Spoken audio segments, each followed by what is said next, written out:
Hello students, good morning.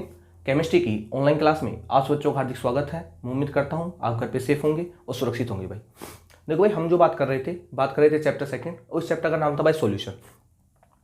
और इस solution वाले चैप्टर में हम जो डिस्कस कर रहे थे वो डिस्कस कर रहे थे राउल्ट के नियम के बारे में। एक बार मैं आपको राउल्ट के नियम की परिभाषा बता देता हूँ। मैंने आपको राउल्ट का नियम बताया था कि एक निश्चित ताप पर किसी भी वाष्पशील घटक का जो वाष्प दाब होता है उस घटक की मूल भिन्न के समानुपाती होता है। ये नियम था अपने पास राउल्ट का। ठीक है, मैंने आपको समझाया था कि राउल्ट का जो नियम है वो वाष्पशील घटक के ऊपर लगता है, यानी जो भी पदार्थ होगा अगर वो वाष्पशील होगा तो ही आप राउल्ट का नियम लगा पाओगे, अन्यथा राउल्ट के नियम की बात हम नहीं करेंगे। फिर मैंने आपको ये भी बताया था कि अपन जो राउल्ट का नियम चर्चा करेंगे, हम जो राउल्ट के नियम की चर्चा करेंगे वो चर्चा करेंगे भाई बाइनरी सॉल्यूशन के लिए, क्योंकि मैंने आपसे कहा था इस सॉल्यूशन वाले चैप्टर में हमको जो पढ़ना है वो पढ़ना है बाइनरी सॉल्यूशन, यानी हमको जो चर्चा करनी है वो चर्चा करनी है द्विअंगी विलयन के बारे में। मैंने आपको द्विअंगी विलयन के बारे में बताया था जिसमें एक तो विलय होता है और एक विलायक होता है, उसे बोलते हैं बाइनरी सॉल्यूशन। ठीक है, फिर मैंने आपसे कहा था इस पूरे विलयन में हम जो विलायक लेंगे वो विलायक कौन सा लेंगे, वाटर, यानी हम जो सोलवेंट लेंगे वो सोलवेंट हमारे पास होगा लिक्विड। हम चेंज करेंगे सोल्यूट को, यानी हम चेंज करेंगे विलय को, और विलय की प्रकृति के आधार पर हमने राउल्ट के नियम के दो केस बनाए थे। पहला केस क्या था, जिसमें विलय भी वाष्पशील होगा और विलायक भी वाष्पशील होगा। कहने का मतलब क्या था, जिसमें विलय भी लिक्विड होगा और विलायक भी लिक्विड होगा। उस केस की चर्चा मैंने आपके साथ कर ली है। दूसरा केस क्या था, जिसमें विलय तो होगा अवाष्पशील और विलायक होगा वाष्पशील, यानी विलय तो होगा हमारे पास ठोस और विलायक क्या होगा हमारे पास लिक्विड।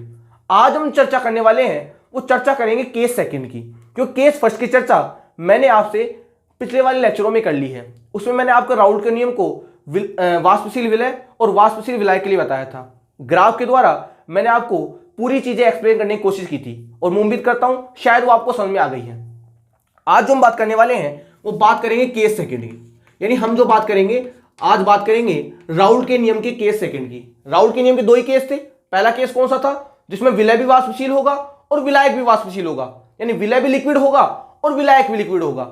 दूसरा केस कौन सा था, जिसमें विलय तो होगा अवाष्पशील और विलायक क्या होगा हमारा वाष्पशील, और आपका विलयन कौन सा बनेगा, वाष्पशील। मैंने आपसे कहा था जब शुरू में मैंने चैप्टर स्टार्ट किया था तो मैंने आपसे कहा था कि विलय क्या होता है, जिसकी भौतिक अवस्था विलयन में खो जाती है, और विलायक क्या होगा, जो अपनी भौतिक अवस्था को विलयन में बनाए रखेगा। और मैंने आपसे ये भी कहा था विलयन की जो भौतिक अवस्था होती है वो किस पर डिपेंड होती है भाई, विलायक पर। जैसा विलायक वैसा विलयन। अब सोचो, अगर विलायक लिक्विड होगा तो विलयन भी लिक्विड होगा, अगर विलायक वाष्पशील है बताओ विलयन भी वाष्पशील होगा कि नहीं होगा। और हम जानते हैं कि वाष्पशील जब पदार्थ होता है तो हमारा कौन सा नियम लगता है भाई, राउल्ट का नियम। बात क्लियर है। तो आज बात करने वाले हैं केस सेकंड, और केस सेकंड में क्या होगा हमारे पास, वही तरीका, एक तो हमारा होगा सोल्यूट और एक हमारे पास क्या होगा भाई, सोलवेंट, और दोनों से मिलकर क्या बनेगा भाई, सॉल्यूशन। ठीक है, यही तो होगा भाई, एक तो हमारे पास विलय होगा, एक हमारे पास विलायक होगा, और दोनों से मिलकर क्या बनेगा, विलयन। हिंदी में लिख देता हूं, इसको तो क्या बोलते हैं, विलय। जान तो इस चीज के बारे में, इसको क्या बोलते हैं, विलायक, और इन दोनों से मिलकर क्या बनेगा भाई, इन दोनों से मिलकर बन जाएगा विलयन। अब हमारा केस सेकंड क्या था, जिसमें विलय को क्या लेना है हमको, अवाष्पशील, यानी विलय क्या होगा यहां पर, अवाष्पशील, और विलायक क्या होगा हमारा, वाष्पशील। भाई दो केस थे ना, पहले केस में तो हमने क्या लिया था, विलय भी वाष्पशील लिया था और विलायक भी वाष्पशील लिया था, और हमारा विलयन क्या बन रहा था, वाष्पशील। लेकिन इस बार क्या करेंगे हम, विलय को तो लेंगे अवाष्पशील और विलायक को लेंगे हम वाष्पशील, और हमारा जो विलयन बनेगा वो विलयन कैसा होगा भाई, वाष्पशील होगा कि नहीं होगा। क्योंकि हम इस बात को जानते हैं कि जो विलयन की जो भौतिक अवस्था है वो किस पर डिपेंड होती है, विलायक पर। जैसा विलायक होगा वैसा ही विलयन होगा। अगर विलायक भी वाष्पशील है तो विलयन भी वाष्पशील होगा, और अगर विलयन वाष्पशील है बताओ तो राउल्ट का नियम लगेगा नहीं लगेगा, लगेगा राउल्ट का नियम। अब सुनो, अगर ये अवाष्पशील है तो इसकी जो भौतिक अवस्था होगी वो कौन सी होगी भाई, सॉलिड। इसका मतलब कौन सी अवस्था में होगा, ये होगा ठोस अवस्था में।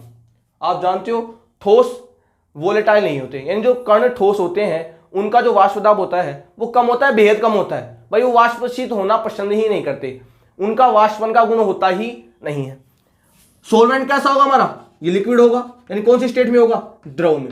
और आपका विलयन कैसा होगा भाई, ये भी कौन सा होगा भाई, लिक्विड, यानी कौन सी अवस्था में होगा, द्रव अवस्था में। क्यों होगा द्रव अवस्था में, शुरू में जब मैंने आपको चैप्टर पढ़ाया था तो मैंने आपसे कहा था विलय क्या होता है, वह पदार्थ जो अपनी भौतिक अवस्था को विलयन में खो देता है। विलायक क्या होता है, वह पदार्थ जो अपनी भौतिक अवस्था को विलयन में बनाए रखता है, यानी जैसा विलयन विलायक होगा ना वैसा ही क्या होगा भाई, विलयन। तो अगर विलायक द्रव है तो विलयन भी कैसा होगा, द्रव। और आप जानते हो द्रव तो वाष्पशील होते हैं। बताओ राउल्ट का नियम लगेगा नहीं लगेगा, लगेगा राउल्ट का नियम। तो ये हमारा केस सेकंड है, यानी केस सेकंड में हमको क्या करना है, विलय को तो लेना है अवाष्पशील, मतलब कहने का मतलब क्या, कौन सी अवस्था में लेना है, ठोस अवस्था में, और विलायक को क्या लेना है हमको, वाष्पशील, मतलब कौन सी अवस्था में लेना है, लिक्विड अवस्था में। और क्या निकालना है हमको, विलयन का वाष्प दाब। किस नियम से निकालना है, राउल्ट के नियम से। तो देखो क्या कहते हैं इसको, ठीक है, यहां तक बात समझ में आ गई आप। इसको तो मैं मान लेता हूं ए, इसको क्या मान लिया मैंने ए, इसको क्या मान लिया मैंने बी। जैसे हमने पहले वाले केस में लिया था वैसा ही हम इस केस में ले रहे हैं। इसको तो मान लिया मैंने ए, यानी विलय को तो क्या ले लिया मैंने ए, और विलय को क्या ले लिया मैंने बी। अब स्टार्ट करते हैं अपना प्रोग्राम। हम बात कर रहे हैं केस सेकंड, यानी हम निकालना चाहते हैं विलयन का वाष्प दाब। कब निकालना चाहते हैं, जब विलय तो हमारा क्या होगा, अवाष्पशील, और विलायक क्या होगा हमारा, वाष्पशील। कहने का मतलब क्या है, विलय तो हमारा होगा ठोस अवस्था में और विलायक हमारा कौन सी अवस्था में होगा, द्रव अवस्था में। इस स्थिति के लिए हम निकालना चाह रहे हैं विलयन का वाष्प दाब, और वो भी किस नियम से, राउल्ट के नियम से। तो कैसे निकालेंगे, इसके लिए डायग्राम बनाने की हमको आवश्यकता पड़ेगी, वो डायग्राम बताता हूं। लेकिन शायद यहां तक की कहानी आपको समझ में आ गई होगी कि हमको जो विलय लेना है वो ठोस लेना है, क्योंकि हम किसकी बात करेंगे, अवाष्पशील की। और जो हमको विलायक लेना है वो कौन सा लेना है भाई, लिक्विड, यानी कौन सा लेंगे हम, द्रव अवस्था वाला। ठीक है, अब स्टार्ट करते हैं कैसे निकालेंगे हम विलयन का वाष्प दाब। देखो ध्यान, वो हमारे पास दो कंटेनर होंगे, और मैंने कहा था जब भी आप वाष्प दाब काउंट करोगे तो कंटेनर कैसा लोगे भाई, क्लोज, क्योंकि ओपन कंटेनर में वाष्प दाब को काउंट नहीं किया जाता है। ले लिया, यहां तो ले लिया मैंने ए, ये ले लिया अपन ने बी। ए का मतलब क्या है, ये कौन है भाई, ये अपने पास है सोल्यूट, यानी ये कौन है, विलय। बी कौन था हमारे पास, सोलवेंट।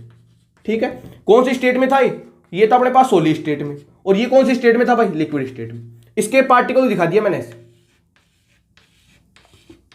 दिखा दिया ऐसे पार्टिकल। ये पार्टिकल किसके हैं भाई, ए के। किसके पार्टिकल है भाई, ए के। ठीक है, इसके पार्टिकल दिखा दिया मैंने ऐसे। जैसे केस फर्स्ट डिस्कस किया था वैसे ही मैं केस सेकंड डिस्कस कर रहा हूं। ये तो अपने पास ए के पार्टिकल है और ये अपने पास बी के पार्टिकल है। अब मेरे को आप ये बताओ, ये जो विलय था ये कौन सी अवस्था में था भाई, ठोस अवस्था में। और अगर ये ठोस अवस्था में था तो बताओ इसका कोई वाष्प दाब होगा क्या, क्या इसकी कोई वेपर बनेगी क्या। मैं कहूंगा ठोस की तो कोई वेपर बनती ही नहीं है, और जब यहां से कोई वेपर ही नहीं बनेगी तो बताओ क्या वेपर प्रेशर होगा। तो मैं कहूंगा इस ठोस का, यानी इस सोल्यूट का तो कोई वेपर प्रेशर होने वाला नहीं है, क्योंकि कौन सी अवस्था में, ठोस अवस्था में। मतलब यहां पर इसकी कोई वेपर नहीं बनेगी, और वेपर नहीं बनेगी तो इसका वाष्प दाब कहां पर काउंट होगा भाई। हमने कहा था वाष्प दाब कब होता है, जब द्रव और वाष्प साम्यावस्था में होते हैं। तो वाष्प जब द्रव पर दाब लगाती है उस दाब को बोला था हमने वाष्प दाब। जब वाष्प ही नहीं बनेगी तो वाष्प दाब कैसे काउंट होगा। तो मैं कहूंगा इस स्थिति में यहां पर तो कोई वाष्प दाब की गणना नहीं होगी। लेकिन देखो ये कौन सी अवस्था में, द्रव अवस्था में। अगर द्रव अवस्था में है मतलब थोड़ी देर बाद में वेपर बनेगी नहीं बनेगी। ये क्या बन गई, ये बन गई भाई वेपर। क्या बन गई, ये बन गई वेपर। हिंदी में क्या बोलते हैं, इनको बोलते हैं वाष्प। किसकी वाष्प है ये है अपने पास विलायक की वाष्प। कौन सी वाष्प है, विलायक की वाष्प। अगर वाष्प बनी है तो बताओ इसका वाष्प दाब होगा कि नहीं होगा, होगा। मान लिया कि इसका वाष्प दाब अपने पास है पीबी नोट। कौन सा वाष्प दाब है इसका, पीबी नोट। पी यानी प्रेशर, प्रेशर किसका, बी का, और नोट लगाने का आवश्यकता क्यों है, क्योंकि हम बात करें शुद्ध अवस्था में। क्योंकि कौन सा सॉल्वेंट है ये अपने पास है, प्योर सॉल्वेंट, शुद्ध विलायक। कौन सा विलायक है, शुद्ध विलायक। बात क्लियर है भाई। इसका तो कोई प्रेशर नहीं होगा, क्योंकि कौन सी अवस्था में, ठोस अवस्था में। और ठोस अवस्था में जब कोई अभिविकरण होता है तो उसका वेपर प्रेशर कितना होता है भाई, 0। अब देखो लिक्विड, लिक्विड में बताओ वेपर बनेगी नहीं बनेगी। अगर वेपर बनेगी तो इसका वेपर प्रेशर होगा, उसको मान लिया मैंने पीबी नोट। क्या मान लिया मैंने, पीबी नोट। ये अपने पास विलय था और ये अपने पास था विलायक। अब इन दोनों को मैं मिला दूंगा।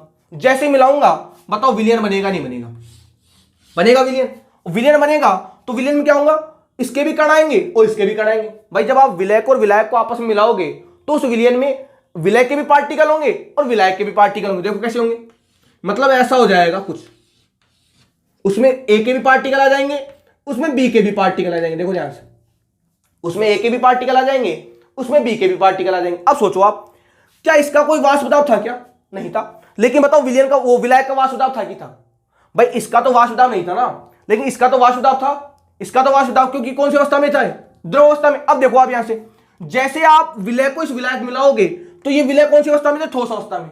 बताओ वाष्प दाब में कमी होगी नहीं होगी, क्यों होगी कमी। देखो पहले जब ये शुद्ध अवस्था में था तो ये पूरे के पूरे अभिविकरण कौन सी अवस्था में से, द्रव अवस्था में।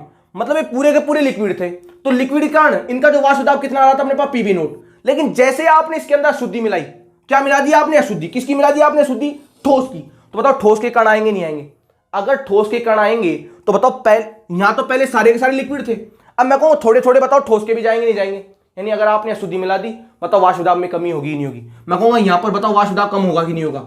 मान लिया कि यहां पे वाष्प दाब कितना है अपने पास, पीबी। कितना है अपने पास, पीबी। अरे वाष्प दाब में कमी होगी कि नहीं होगी।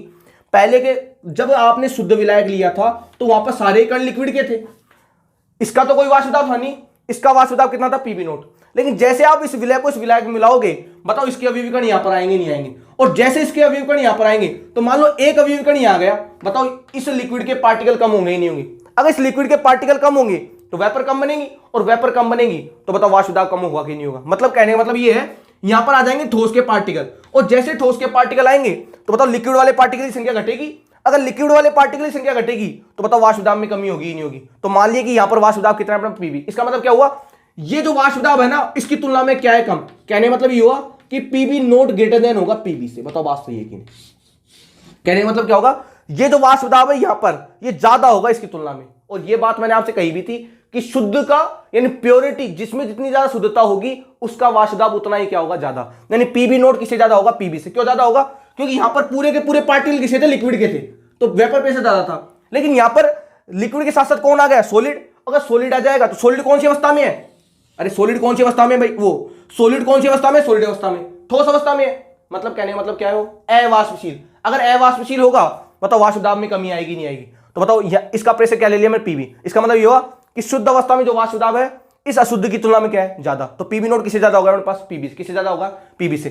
कहने का मतलब ये कि जब ये विलयन बना था, जब ये विलयन बना तो इस विलयन में इस ए का तो कोई मतलब ही नहीं रहा। बताओ क्या इसका वाष्प दाब काउंट होगा, क्या नहीं होगा। इसका मतलब क्या होगा, राउल्ट के नियम क्या कहता है, राउल्ट का नियम क्या कहता है कि विलयन में, कि विलयन का वाष्प दाब क्या होता है, टोटल वाष्प दाब। भाई हमने जब केस फर्स्ट पढ़ा था तो हमने पीटी इक्वल टू क्या माना था, पीए प्लस बीबी, क्योंकि वहां पे ए भी लिक्विड था और बी भी लिक्विड था, दोनों का वाष्प दाब था। लेकिन आप देखो इस विलयन में क्या ए का कोई वाष्प दाब होगा क्या, क्योंकि ए तो कौन सी अवस्था में, ठोस अवस्था में, और ठोस का तो कोई वाष्प दाब नहीं होता। मतलब आपका जो विलयन बना उसमें वाष्प दाब ओनली फॉर ओनली किसका होगा, विलायक का। यानी विलय के वाष्प दाब से तो हमको मतलब है ही नहीं। कब, जब आप केस लोगे सेकंड। जब आपके पास केस फर्स्ट था तो उसमें दोनों ही लिक्विड थे, यानी उसमें ए भी लिक्विड था और बी भी लिक्विड था। यानी आप ए का भी वाष्प दाब काउंट करोगे और आप बी का भी वाष्प दाब काउंट करोगे, और आपने टोटल विलयन का जो वाष्प दाब माना वो पीए प्लस पीबी माना। क्यों, क्योंकि ये भी लिक्विड था और ये भी लिक्विड था, इसका भी वाष्प दाब था, इसका भी वाष्प दाब था। लेकिन जब आप केस सेकंड की चर्चा कर रहे हो तो आपने जो ए लिया है, यानी आपने जो विलय लिया है वो ठोस लिया है, और आप जानते हो ठोस तो अवाष्पशील होते हैं। जब वो वाष्प बनाएंगे नहीं तो क्या विलयन का वाष्प दाब होगा क्या, मतलब जब विलयन बनेगा तो उसमें ए का तो कोई रोल ही नहीं होगा ना भाई, ए का तो वाष्प दाब होगा ही नहीं, क्योंकि वो कौन सी अवस्था में, ठोस अवस्था में। मतलब कहने का मतलब ये रहा, आपका जो विलयन है उसमें जो वाष्प दाब होगा वो ओनली फॉर ओनली किसका होगा भाई, विलायक का। किसका होगा, विलायक का। किसका होगा, विलायक का। क्योंकि आप जानते हो आपका जो विलय है वो ठोस अवस्था में है, और ठोस अवस्था में होने के कारण इसका कोई वाष्प दाब आप विलयन में काउंट नहीं करोगे। अगर ये लिक्विड होता तो काउंट होता, और वो हमने काउंट कर लिया है केस फर्स्ट में। ये ठोस है अतः इसका कोई वाष्प दाब नहीं होगा, अतः विलयन में जो वाष्प दाब होगा, अतः जो विलयन में वाष्प दाब होगा वो ओनली फॉर ओनली किस पर डिपेंडेंट होगा, सोलवेंट पर। क्योंकि सोलवेंट किस स्टेट में, लिक्विड में। तो देख लो ना आप, यहां पर ओनली किसके लिए लिख रहे हैं हम, पीबी के लिए। अब निकालेंगे विलयन का वाष्प दाब, तो हम कहेंगे जब हम टोटल दाब निकालेंगे तो पीए तो हमारे पास 0 हो गया, अब ओनली फॉर ओनली क्या रह गया हमारे पास, पीबी। यानी विलयन का वाष्प दाब क्या होगा, जो अपने पास विलायक का वाष्प दाब होगा वही किसका दाब होगा भाई, विलयन का वाष्प। बता बात समझ में आ रही नहीं, यानी जो दाब विलायक का होगा ना वही दाब किसका होगा, विलयन का वाष्प दाब। अब समझेंगे राउल्ट के नियम से। राउल्ट का नियम क्या कहता है, राउल्ट का नियम क्या कहता है कि किसी भी वाष्पशील घटक का, मैंने बताया था राउल्ट का नियम, एक निश्चित ताप पर किसी भी वाष्पशील घटक का जो वाष्प दाब है उस घटक की मोल भिन्न के समानुपाती होता है। कौन सा है अपने पास, पीबी। यानी पीबी किसके समानुपाती होगा भाई, इसकी मोल भिन्न एक्सबी के। हटाओ इसको तो क्या बनेगा, पीबी इक्वल टू क्या बन जाएगा, पीबी नोट एक्सबी। बताओ बनेगा नहीं बनेगा, बताओ बनेगा नहीं बनेगा। इसका मतलब ये हुआ, इसका मतलब क्या हुआ, इसका मतलब ये हुआ कि जब आप अवाष्पशील विलय लोगे और वाष्पशील विलायक लोगे तो उस स्थिति में जो विलयन बनेगा उसमें जो वाष्प दाब होगा ना वो वाष्प दाब किसका होगा, ओनली फॉर ओनली विलायक का। किसका वाष्प दाब होगा, विलायक का। देखो आप विलायक की मोल विलय की नहीं, विलायक की मोल विलय, और ये वाष्प दाब भी किसका होगा, विलायक का। किसका होगा, विलय का। ये नियम कहलाता है केस सेकंड के लिए राउल्ट का नियम।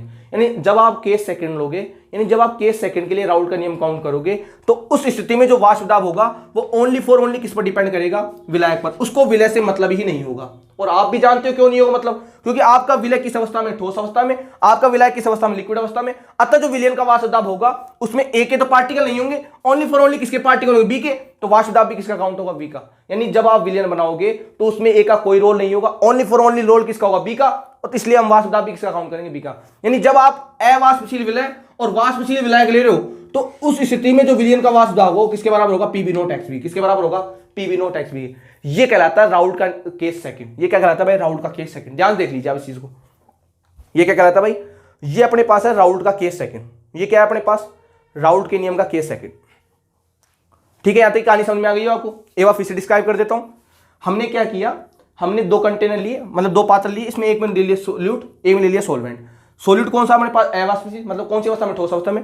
सोलवेंट कैसा हमारे पास, अवाष्पशील, मतलब कौन सी अवस्था में, लिक्विड अवस्था में, वो वाष्पशील, लिक्विड अवस्था में। विलयन बनेगा वो वाष्पशील होगा। हम जानते हैं कि ठोस का कोई वाष्प दाब नहीं होता, तो वाष्प दाब यहां 0 होगा। लिक्विड का होता है, हमने मान लिया पीबी नोट। हम जानते हैं शुद्ध अवस्था में वाष्प दाब क्या होता है, ज्यादा। जैसे आप इन दोनों में बनाओगे, मिलाओगे, बताओ विलयन बनेगा नहीं बनेगा। और जैसे विलयन बनेगा तो उसमें ए के साथ साथ भाई बी के साथ साथ ए के पार्टिकल भी आएंगे। हम जानते हैं ए के पार्टिकल ठोस अवस्था में है, तो इनका तो वाष्प दाब होने वाला है नहीं, मतलब विलयन का जो वाष्प दाब होगा उसमें वाष्प दाब होगा ही किसका, विलायक का होगा। तो हमने ले लिया पीबी। हम जानते हैं शुद्ध अवस्था में जो वाष्प दाब है इसकी तुलना में क्या होगा, ज्यादा। तो पीबी नोट किससे ज्यादा होगा, पीबी से। मतलब बात यहां तक क्लियर है, क्लियर है। इसका मतलब ये हुआ कि जो विलयन का वाष्प दाब होगा उसमें ओनली फॉर ओनली किसके कारण होंगे, यानी उसमें जो वाष्प बनेगी किसकी बनेगी, ओनली बी की। तो वाष्प दाब भी किसका होगा, पीबी का। तो पीबी का वाष्प दाब होगा, तो राउल्ट के नियम से हम निकाल लिया कि पीबी समानुपाती होती है एक्सबी के, तो पीबी इक्वल हो जाएगा पीबी नोट एक्सबी। यहां तक कहानी शायद आपको समझ में आ गई होगी, बात क्लियर है। अब मैं निकालना चाहता हूं इस वाष्प दाब का अंतर, कि पहले तो अपने पास वाष्प दाब था पीबी नोट, अब अपने पास वाष्प दाब आया पीबी, मतलब वाष्प दाब में चेंज कितना आया भाई, हम ये निकालना चाहते हैं। अब थोड़ी सी मैं एडवांस की बात करूंगा भाई, ये नियम तो समाप्त हो गया राउल्ट का। राउल्ट का नियम तो यही कहता था कि जब आप अवाष्पशील विलय लोगे और वाष्पशील विलायक लोगे, तो उस स्थिति में जो विलयन का वाष्प दाब होगा ना, वो वाष्प दाब ओनली फॉर ओनली किस पर डिपेंड करेगा, विलायक के वाष्प दाब पर। सुनना राउल्ट के नियम का केस सेकंड क्या कहता है, कि अगर आपके पास अवाष्पशील विलय हो, अगर आपके पास अवाष्पशील विलय हो और वाष्पशील विलायक हो, तो जो विलयन का वाष्प दाब होता है, नियम सुनो ध्यान से क्या कहता है, जब आपके पास अवाष्पशील विलय हो और वाष्पशील विलायक हो, तो विलयन का जो वाष्प दाब होता है विलायक की मोल भिन्न के समानुपाती होता है। क्या बोला उसने, कि जब आपके पास अवाष्पशील विलय हो और वाष्पशील विलायक हो, तो जो विलयन का वाष्प दाब होता है वो विलायक की मोल भिन्न के समानुपाती होता है। ये बात तो हमने भी सिद्ध कर ली कि जब हमारे पास अवाष्पशील विलय होगा और वाष्पशील विलायक होगा, तो विलयन का जो वाष्प दाब होगा किस पर डिपेंड करेगा, विलायक पर, मतलब विलायक की किसी समानुपाती होगा, मोल भिन्न के समानुपाती।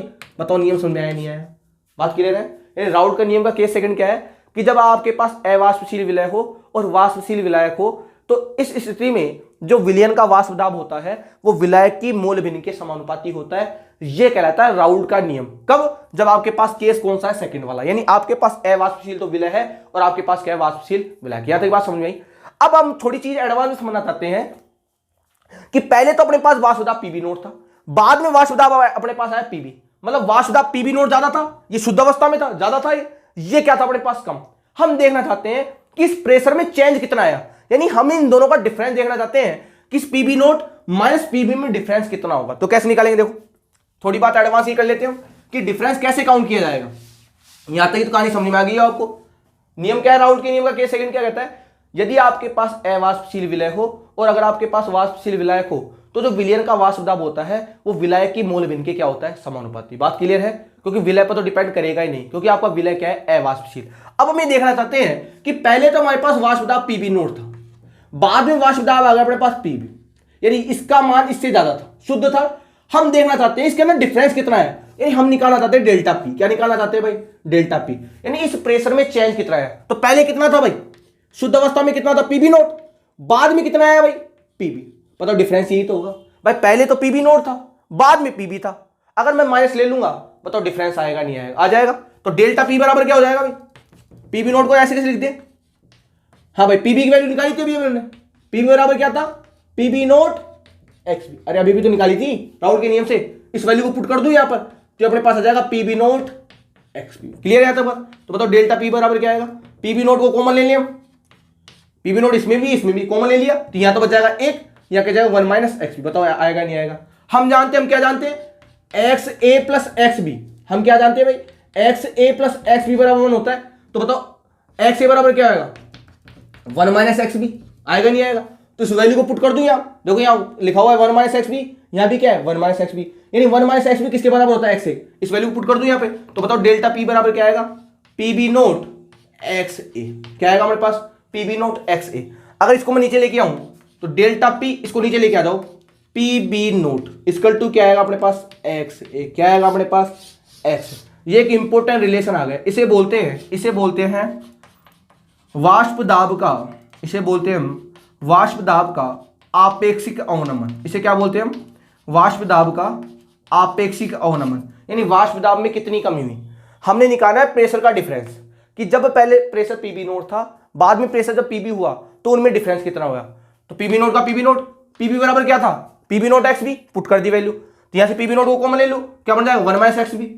हम जानते हैं एक्स ए प्लस एक्स बी बराबर 1 होता है, तो एक्स ए बराबर क्या होगा 1 minus X B, value put कर दी यहाँ पे, तो ये अपने पास ये आ गया। इसका मतलब क्या हुआ, सुनो ध्यान से, इसका मतलब ये हुआ कि ये डेल्टा पी क्या है, डेल्टा पी क्या है, ये है वाष्प दाब का अंतर, कि वाष्प दाब में कमी कितनी हुई, कि वाष्प दाब में चेंज कितना हुआ। मतलब प्रेशर का जो डिफरेंस है वो किस पर डिपेंड कर रहा है, देखो भाई एक्स ए पर देखो।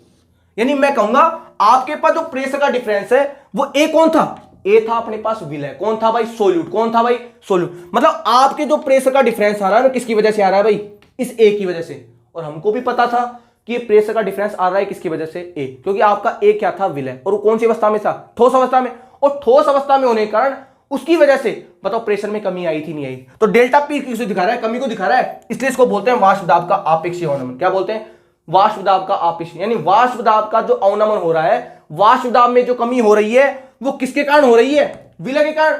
तो मैं कहूंगा वाष्प दाब की जो कमी है वो किसके बराबर होगी भाई, इस विलय की मोल भिन्न की, किसके बराबर होगी, विलय की मोल भिन्न। इसको बोलते हैं वाष्प दाब का आपेक्षिक अवनमन। इसे क्या बोलते हैं, वाष्प दाब का आपेक्षिक अवनमन। क्या बोलते हैं, वाष्प दाब का आपेक्षिक अवनमन। और ये आएगा, ये कब आएगा, जब हम पढ़ेंगे अगला टॉपिक विलयनों के अनुसंख्यक गुणधर्म, उनमें आ जाएगा ये। लेकिन उससे पहले मेरे को आपको डिस्कस करना था कि ये टॉपिक आता कहां से है। तो आप निकाल सकते हो, जब शुरू में प्रेशर पीबी नोट था, बाद में प्रेशर जब पीबी हो गया तो डिफरेंस किस प्रकार निकाला जाएगा, बात क्लियर है। मतलब आपके जो वाष्प दाब का अंतर आया है वो किसकी वजह से आया है, इस विलय के कारण। प्रूफ हो गया ना यहां से कि वाष्प दाब में जो अवनमन है किसकी वजह से होता है भाई, विलय की वजह से। बात क्लियर है, यहां से देख लीजिए आप इस चीज को। यानी आपके जो वाष्प दाब में कमी आई है वो किसकी वजह से आई है भाई, आपके जो वाष्प दाब में कमी आई है वो कमी किसकी वजह से आई है, इस विलय की वजह से। और ये बात हमने यहां से सिद्ध कर ली कि वाकई में जो वाष्प दाब में कमी हुई है, यानी पीबी नोट से जो पीबी हुआ है वो किसकी वजह से हुआ है, इस विलय की वजह से। क्योंकि विलय कौन सी अवस्था में था भाई, ठोस अवस्था में। अगर ये लिक्विड अवस्था में होता तो हम कौन से केस की तरफ चल जाते भाई, केस फर्स्ट। और वो केस मैंने आपके साथ डिस्कस कर लिया है, बात क्लियर है, या तो कोई डाउट। ये थोड़ी बात एडवांस की थी कि अगर आपको वाष्प दाब का अंतर निकालना है तो आप कैसे निकालोगे, और इस चीज को हम डिस्कस करेंगे जब हम पढ़ेंगे विलयनों के अनुसंख्यक गुणधर्म। बात क्लियर है। तो ये आपका हो गया राउल्ट का नियम का केस सेकंड, और इस हिसाब से आपका राउल्ट का नियम हो गया भाई कंप्लीट। अब हम जो बात करने वाले अगले वाले लेक्चर में हम बात करेंगे भाई आइडियल और नॉन आइडियल सॉल्यूशन की, और वहां से बोर्ड के एग्जाम में क्वेश्चन आता ही आता है। यानी हम जो अगले लेक्चर में बात करने वाले हैं वो बात करेंगे भाई, इंपॉर्टेंट टॉपिक है, आदर्श व अनादर्श विलयन। किसकी बात करेंगे, आदर्श व अनादर्श विलयन। इसको इंग्लिश में बोलते हैं ideal and non ideal solution. इसे क्या बोलते हैं, ideal and non ideal solution. क्या बोलते हैं भाई, ideal and non ideal solution. Important topic है, अगले वाले लेक्चर में हमको इस टॉपिक को डिस्कस करना है। और राउल्ट का नियम आपका फिनिश हो गया, लेकिन आदर्श और अनादर्श विलयन है, यानी आइडियल और जो नॉन आइडियल सॉल्यूशन है, इनमें राउल्ट के नियम का अपने आप में काफी इंपॉर्टेंस है। राउल्ट का नियम इन दोनों विलयनों को समझाने में काफी कुछ मदद करने वाला है भाई। इसलिए हमने पहले राउल्ट का नियम पढ़ा है, उसके बाद हम किसको पढ़ेंगे भाई, आइडियल को नॉन आइडियल सॉल्यूशन, यानी आदर्श विलयन क्या होते हैं और अनादर्श विलयन क्या होते हैं, इनकी चर्चा करेंगे। और ये चर्चा कब समझ में आएगी आपको, जब आप डिस्कस कर लोगे किसको, राउल्ट के नियम को। ये राउल्ट के नियम पर आधारित है। ये देखो हम जो पढ़ रहे हैं वो सिस्टमेटिक तरीके से पढ़ रहे हैं। मैंने सबसे पहले आपको पढ़ाया वेपर प्रेशर। पढ़ाने का रीजन क्या था, क्योंकि मुझे समझाना था राउल्ट का नियम, इसलिए पहले मैंने क्या समझाया आपको, वाष्प दाब, उसके बाद समझाया राउल्ट का नियम। और इस आदर्श और अनादर्श विलयन को समझने के लिए हमको किसकी आवश्यकता पड़ेगी, राउल्ट के नियम की। और वो राउल्ट का नियम मैंने दो केस के लिए आपको समझा दिया। केस फर्स्ट, उस केस में क्या था भाई, हमारे पास विलय भी वाष्पशील था, हमारे पास विलायक भी वाष्पशील था, अतः जो विलयन बना वो भी क्या बना, वाष्पशील। यानी जो विलयन का वाष्प दाब होगा उसमें विलय भी होगा, उसमें विलायक भी होगा। केस सेकंड क्या था, जिसमें विलय तो हमारा अवाष्पशील था और विलायक हमारा वाष्पशील था। यानी विलय तो ठोस अवस्था में था और विलायक लिक्विड अवस्था में था, और हमारा जो विलयन बना वो भी लिक्विड होगा, वो भी वाष्पशील होगा। तो हमने कहा जब विलय ही ठोस अवस्था में है तो उसका वाष्प नहीं होगा, अतः विलयन में उसका भी कोई वाष्प दाब काउंट नहीं करेंगे। तो हम कहेंगे कि जो विलयन बनेगा उसमें जो वाष्प दाब होगा ओनली फॉर ओनली किसका होगा, विलायक का। तो राउट ने भी ये कहा और हम भी ये कह रहे हैं कि जब विलयन बनेगा तो उसमें जो वाष्प दाब होगा वो ओनली किस पर डिपेंड करेगा, विलायक पर। और राउट का नियम क्या कहता है कि किसी भी वाष्पशील घटक का जो वाष्प दाब होता है उस घटक की मोल भिन्न के समानुपाती होता है। तब विलायक था, बताओ विलायक की मोल भिन्न के समानुपाती होगा ही नहीं होगा। तो राउट का नियम डिस्कस कर लिया, फिर हमने उसका प्रेशर का डिफरेंस निकाल दिया और हम अगले वाले लेक्चर में बात किसकी करेंगे, आदर्श की और अनादर्श विलयन, इन आइडियल और नॉन आइडियल सॉल्यूशन क्या होते हैं और इनमें राउट का नियम कैसे हेल्प करता है, डिस्कस करेंगे अगले वाले लेक्चर में। जब तक के लिए धन्यवाद। उम्मीद करता हूं यहाँ तक कहानी शायद आपको समझ में आ गई होगी, और फिर भी अगर कोई डाउट आता है तो आप मुझसे पर्सनली शेयर कर सकते हो। ये बात मैं आपको हर लेक्चर में कहता हूं भाई। धन्यवाद।